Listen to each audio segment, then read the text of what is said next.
The last time the Forbidden Archives were opened, 3 empires fell and 2 species went extinct. That was 12,000 cycles ago, and the Galactic Assembly had sworn never to unseal those records again. But today, High Arbiter Senel had no choice. The holographic text floated before the gathered ambassadors, ancient symbols that predated their oldest civilizations. Senel's 4 eyes scanned the words while his translators worked to make sense of languages that had been dead for millennia. "This is foolishness," Ambassador Dreth clicked his mandibles in irritation. The Keithrani representative stood on his 6 legs, towering over the other delegates. "You wake us from our rest cycles to read children's stories." "These are not stories," Senel replied quietly. "These are warnings." The chamber fell silent as the translation completed. Words appeared that made even the eldest representatives shift uncomfortably in their seats. "Beware the enduring ones. They come from a world of poison and fire. They breathe toxic air and drink corrosive water. They bond with predators and call them friends. They heal from wounds that would kill our strongest warriors. They do not stop. They do not surrender. They do not forget." "Superstition," Dreth insisted, but his voice had lost some of its certainty. Elder Prism, the ancient Crystari delegate, pulsed with soft light. The silicon-based being rarely spoke, having witnessed more history than most species could imagine. When they did speak, everyone listened. "I remember," Prism said, their voice like wind through crystal caves. "My ancestors fled an entire sector because of beings matching this description. We called them the Nightmare Walkers. They came from a world so hostile that surviving it made them nearly indestructible." "What happened to them?" the Maryland ambassador asked, her gills fluttering with anxiety. "They left, no one knows why. Perhaps they found nothing worth staying for." Before anyone could respond, every alarm in the assembly station began screaming. Red lights flooded the chamber as emergency protocols activated. "Report," Senel commanded. "Unidentified vessels emerging from the dead zone." A technician's voice crackled over the communication system. 57 ships, configuration unknown. They passed through radiation fields that should have destroyed any vessel. The dead zone was a region of space, so saturated with lethal radiation that not even automated probes could survive. Nothing had ever come through it. Nothing could. Until now. The main display activated, showing the approaching fleet. The ships were unlike anything the Assembly had ever documented. They were angular and battle-scarred, their hulls marked with burns and impacts that suggested they had fought their way through challenges that would have destroyed any civilized vessel. And on each ship, the same symbol, a blue and green sphere. "They are broadcasting," the technician reported. "Let us hear it," Senel ordered. Static filled the chamber, then a voice. It was strange, speaking in patterns the translation software struggled to interpret. But slowly, words emerged. "This is the United Earth vessel Dawn's reckoning to unknown station. We come seeking justice. 3 of your cycles ago, your people destroyed Sanctuary Station and murdered 400 colonists. We found one survivor, a child. She told us what your ships did to her family. We have tracked the killers here. You will surrender them to us, or we will take them ourselves. You have 1 cycle to respond." The message ended. Silence hung over the chamber like a death shroud. "Sanctuary Station," Senel whispered. "The Valorian outpost. We were told it was a reactor malfunction." "It was," Dreth said quickly, too quickly. "A tragic accident, nothing more." Elder Prism's crystalline form flickered with agitation. "I sense deception. Something is very wrong here." The Maryland ambassador pulled up records on her personal display. Sanctuary Station sat on the largest deposit of Hellion crystals ever discovered. The colonists refused to sell mining rights. 3 days after their refusal, the station exploded. "Coincidence?" Dreth insisted. "Is it?" Senel's voice had grown cold. He turned to face the Keithrani ambassador directly. "Because the debris analysis was classified by your government, no independent investigation was ever permitted." Dreth's compound eyes darted toward the exits. I will not be interrogated by lesser species. The Keithrani Empire answers to no one. You will answer to them, Elder Prism said, gesturing toward the display where the human fleet waited. I have seen what happens when beings like this seek justice. My ancestors watched them fight an enemy that outnumbered them 1,000 to 1. The humans lost nearly everything, but their enemy lost more. Their enemy lost all. The communication system crackled again. The human voice returned, patient but cold. Your silence is noted. We will wait. We are very good at waiting. Our ancestors hunted by following prey until it collapsed from exhaustion. We chased animals across continents. We tracked predators through seasons. 1 cycle or 100 cycles, it makes no difference. We will have our answer, and we will have our justice. Senel looked at the assembled ambassadors, at Dreth, whose mandibles were trembling, at the others, who were slowly moving away from the Keithrani delegate. The myths had been wrong about many things, but they had been right about one. When humans came for justice, nothing in the galaxy could stop them.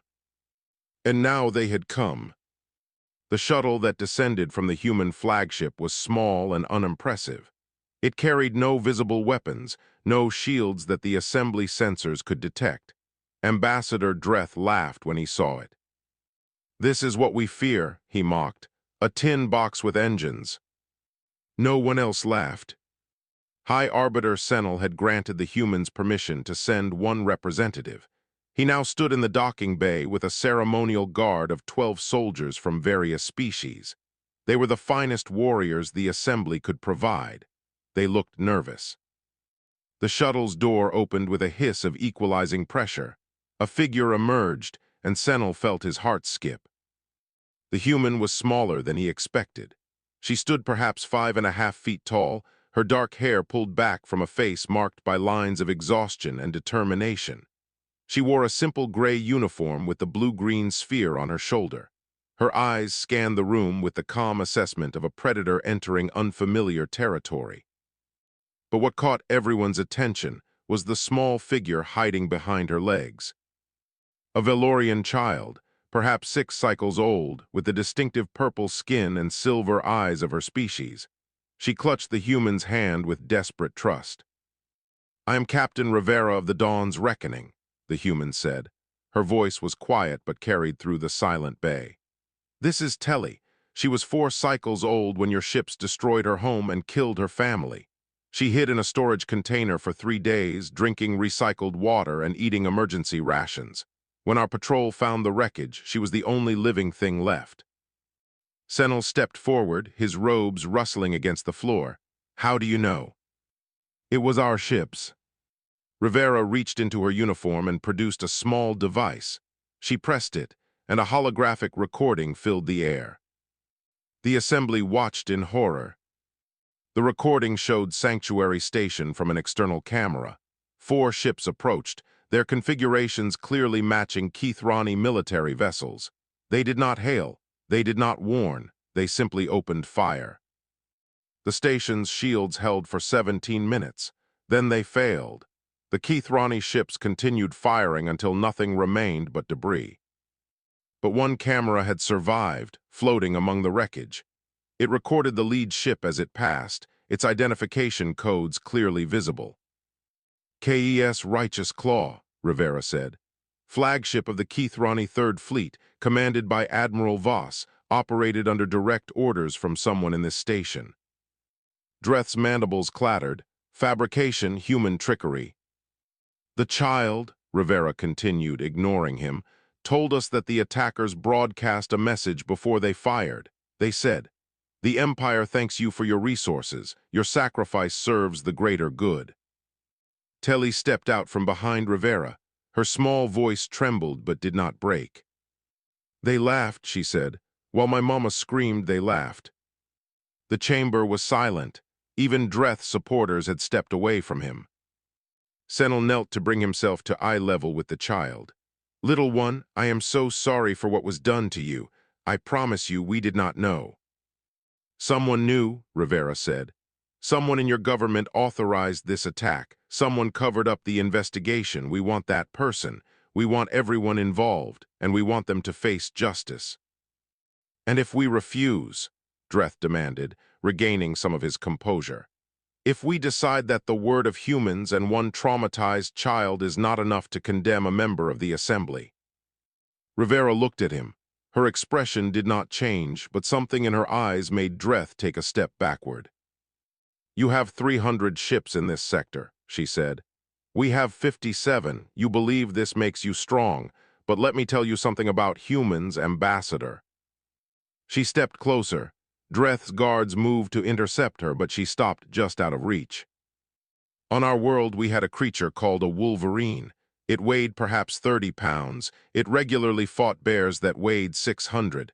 It did not win because it was stronger. It won because it would not stop. It would not retreat. It would fight until the bear decided that victory was not worth the cost. She smiled, and there was no warmth in it.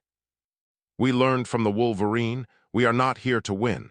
We are here to make sure that whoever did this loses everything, even if it costs us everything too. Do you understand? Elder Prism moved through the crowd, their crystalline form casting rainbow patterns on the walls. She speaks truth, the ancient being said. I sense no deception in her, but I sense great deception elsewhere in this room. All eyes turned to Dreth. The Keithrani ambassador's compound eyes were wide with fear. His mandibles clicked uselessly as he searched for words that would not come. You have one cycle, Rivera said, turning back toward her shuttle. She lifted Telly into her arms. Find us the truth, or we will find it ourselves, and you will not like our methods. As the shuttle departed, Senel watched Dreth. The ambassador was already moving toward the communication terminals, no doubt calling for reinforcements. The humans wanted justice, Dreth wanted war. Senel feared they might get both. The Keithrani fleet arrived at dawn. 300 warships tore through hyperspace and arranged themselves in a wall of metal and firepower between the assembly station and the human vessels. Admiral Voss himself commanded from the bridge of the Righteous Claw, the same ship that had destroyed Sanctuary Station. He stood tall on his 6 legs, his carapace gleaming with medals and honors. This ends now, he broadcast to all channels. The humans will surrender their weapons and submit to Keithrani custody. They have committed acts of aggression against a sovereign empire. They will be judged by our laws. On the assembly station, High Arbiter Senel watched the display with growing dread. Beside him, Elder Prism hummed with agitation. They mean to silence the humans, Prism said. Dead witnesses tell no tales. Can we stop them? Senel asked. The assembly fleet numbers 40 vessels. The Keithrani have 300. The mathematics are simple. Ambassador Dreth had joined Admiral Voss via holographic link. The two Keithrani conferred openly, not caring who heard. Destroy them all, Dreth ordered. Leave no survivors. We will tell the assembly that the humans attacked first, who will contradict us. With pleasure, Voss replied. Senel opened a channel to the human flagship. Captain Rivera, you must retreat. The Keithrani will destroy you. Please, fall back and let us find another way. Rivera's voice came back calm and steady. High Arbiter, do you know how humans learn to fight? I do not understand the question. For most of our history, we had no claws, no fangs, no venom, no shells. We were soft and slow compared to the predators that hunted us, but we survived. Do you know how? Before Senel could answer, Rivera continued. We learned to think, we learned to plan, we learned to work together, and we learned that the fight is not always won by the strongest. Sometimes it is won by the one who refuses to lose. There are 300 ships aimed at you. I know, I counted. The Keithrani fleet began to advance.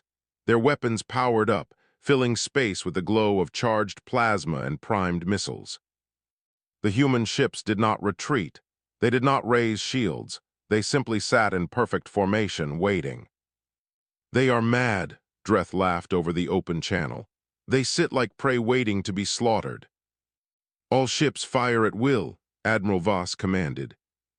300 Keithrani vessels unleashed everything they had. Plasma bolts, Kinetic rounds and guided missiles streaked toward the human fleet in a wave of destruction. And then something impossible happened. The human ships moved, not fast, not dramatically, but with a precision that made the attack look foolish. They slid between the incoming fire like dancers avoiding raindrops. Missiles that should have found their targets instead collided with each other. Plasma bolts passed through empty space where ships had been a moment before. How, Voss demanded, how are they doing that? The answer came a moment later. Every Keith-Rani ship's display suddenly filled with static. Navigation systems reported impossible readings. Communication channels dissolved into chaos. Ships that had been flying in formation began to drift, their computers overwhelmed by signals that should not exist. Electronic warfare, Elder Prism observed from the station. But at a level I have never seen, they are not fighting the ships, they are fighting the minds of the ships. The human fleet finally moved forward, but they did not fire their weapons at the Keith-Rani vessels. Instead, they focused on specific targets: engines, weapons systems, communication arrays. Keith-Rani ships went dark one by one. Their crews were alive, their life support intact, but their ability to fight had been surgically removed. "What is happening?" Dreth screamed. 300 ships against 50, this is impossible." "No," Rivera's voice came over every channel, somehow cutting through the interference. "This is humanity. We do not fight to destroy, we fight to win, and we win by making sure our enemies cannot fight back." Within 3 hours, 240 Keith-Rani ships drifted dead in space. The remaining 60 tried to flee, but human vessels pursued them with terrifying efficiency. Not one escaped, not one was destroyed, all were captured. Admiral Voss found himself standing in darkness on a powerless bridge, his medals suddenly meaningless. The human voice returned one final time. "Admiral Voss, your ship is the one that destroyed Sanctuary Station. Your crew murdered 400 innocent people, including the parents of a child who is watching this from my bridge. You will surrender yourself and your officers, or we will come aboard and take you. And I promise you, if we have to come get you, we will not be gentle." Silence filled the void. Then slowly the lights on the Righteous Claw flickered back to life. The main hatch opened. Admiral Voss walked out with his legs trembling, his mandibles clicking uselessly. The hunters had become the hunted, and the prey had shown its teeth. The trial of Ambassador Dreth took place in the Grand Assembly Hall. Every seat was filled. Representatives from species that had not attended assembly meetings in centuries came to witness history.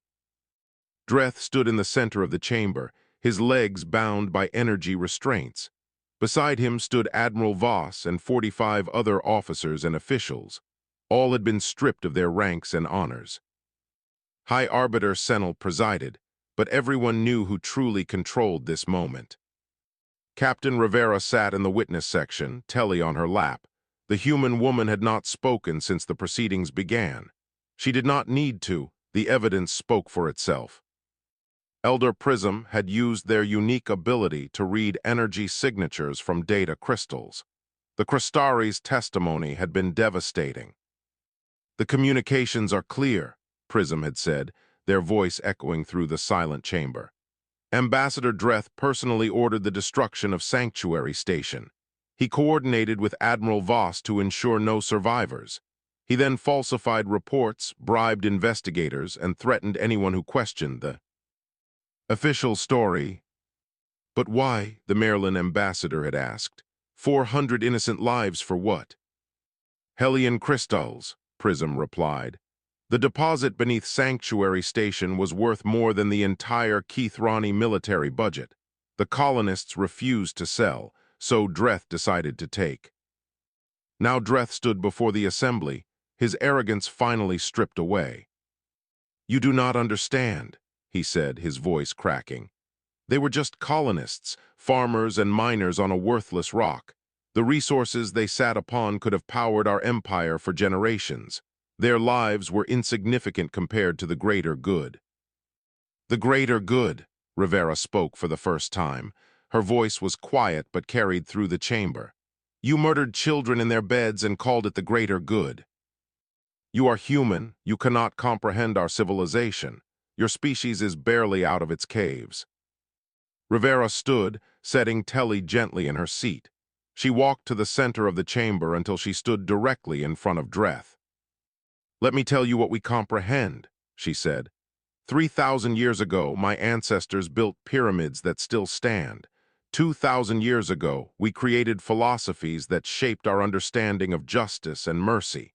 500 years ago, we sailed across oceans because we wanted to know what was on the other side. She leaned closer. And 100 years ago, we nearly destroyed ourselves. We built weapons that could end all life on our world. We came within minutes of using them. And in that moment, staring into oblivion, we made a choice. What choice? We chose to be better. We chose to protect instead of destroy. We chose to lift others up instead of pushing them down. Every child on Earth learns this before they learn to read. The measure of a civilization is not how it treats the powerful, but how it treats the weak. She gestured to Telly. That child lost everything because you decided her family was worth less than rocks. But she survived, and we found her, and we came across the galaxy to make sure that what happened to her never happens again. Dreth's mandibles trembled. What will you do to me?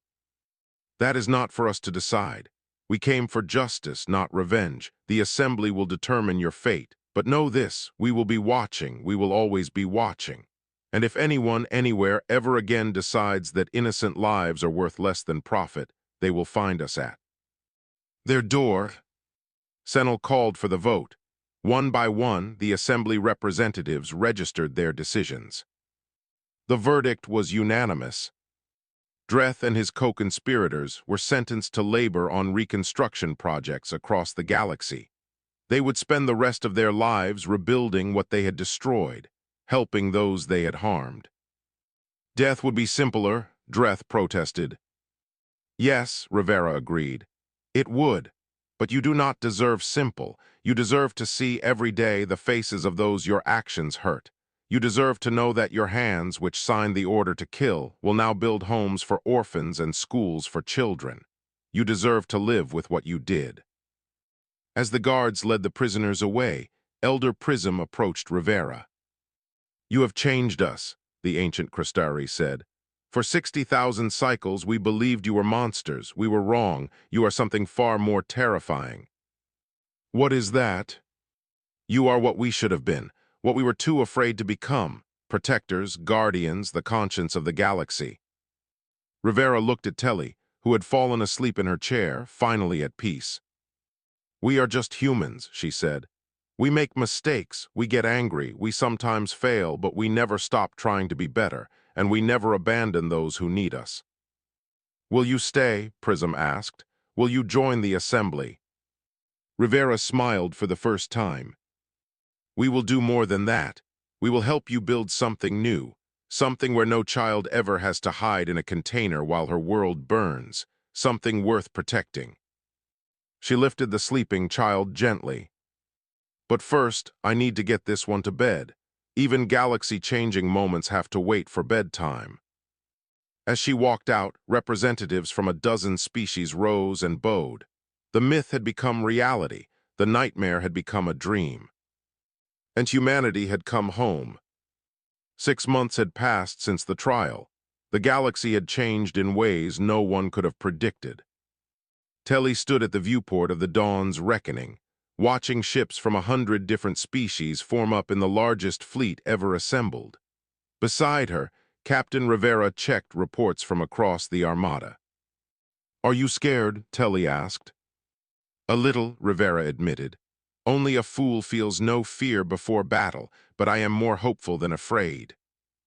The child nodded. She had grown in the past months, no longer the terrified survivor hiding in a storage container.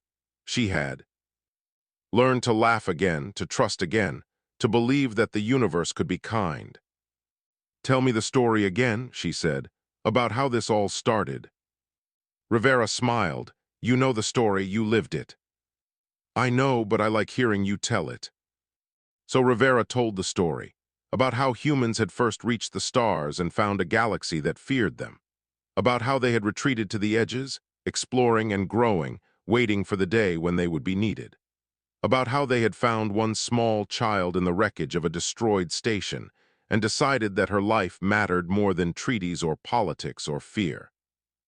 And then what happened? Telly asked, though she knew. Then we came back. We faced the ones who hurt you, and we showed the galaxy that strength is not about how much you can destroy. It is about how much you can protect. High Arbiter Senel's voice came over the fleet-wide communication. All vessels, this is Assembly Command. The enemy fleet has been detected entering the outer rim. They outnumber us significantly. But today, we do not fight alone. Today, we fight as one galaxy, one people, one family. Rivera put her hand on Telly's shoulder. It is time. Go to the safe room with the other children. Telly hugged her tightly. Come back. Promise me you will come back. I promise. Now go. As Telly ran to safety, Rivera took her place on the bridge. Around her, human officers worked alongside Crystari technicians, Merlin navigators, and even a few reformed Keithrani who had chosen redemption over exile. Elder Prism's projection appeared beside her. The ancient being had taken a position on a Crystari vessel at the heart of the fleet. The enemy approaches, Prism said. They are the ones we fled 60,000 cycles ago. The harvesters, they consume entire worlds. They care nothing for life. When they learned that the galaxy had united under human guidance, they saw a threat to their existence. Then we will have to show them they were right to be afraid, Rivera replied. The enemy fleet emerged from hyperspace. Thousands of vessels, each one bristling with weapons designed to strip planets bare. They had destroyed countless civilizations across multiple galaxies. They had never been stopped. Until today. All ships, Rivera broadcast. Remember what we fight for, not for territory, not for resources, not for pride. We fight for the child who lost her family. We fight for every being who has ever looked up at the stars and wondered if anyone out there cared about them. We fight for the future we are building together. She paused. Humans have a saying, evil succeeds when good beings do nothing. Today we do something, today we stand, today we protect. The fleets collided in a storm of fire and light. The battle lasted 17 hours. Ships from every species fought side by side. When a human cruiser took damage, Crystari vessels moved to shield it. When Merlin fighters ran low on fuel, Keithrani carriers opened their bays to receive them. For the first time in galactic history, the peoples of the stars fought not as separate nations, but as one family. And when the last harvester vessel fell silent, when the debris of the enemy fleet scattered across empty space, a sound filled every communication channel. Cheering, crying, singing, praying. Victory! In the aftermath, Telly found Rivera standing alone at the viewport. The captain was bruised and exhausted, her uniform torn and stained. You kept your promise, Telly said. I did, I always will. The child pressed against her side. What happens now?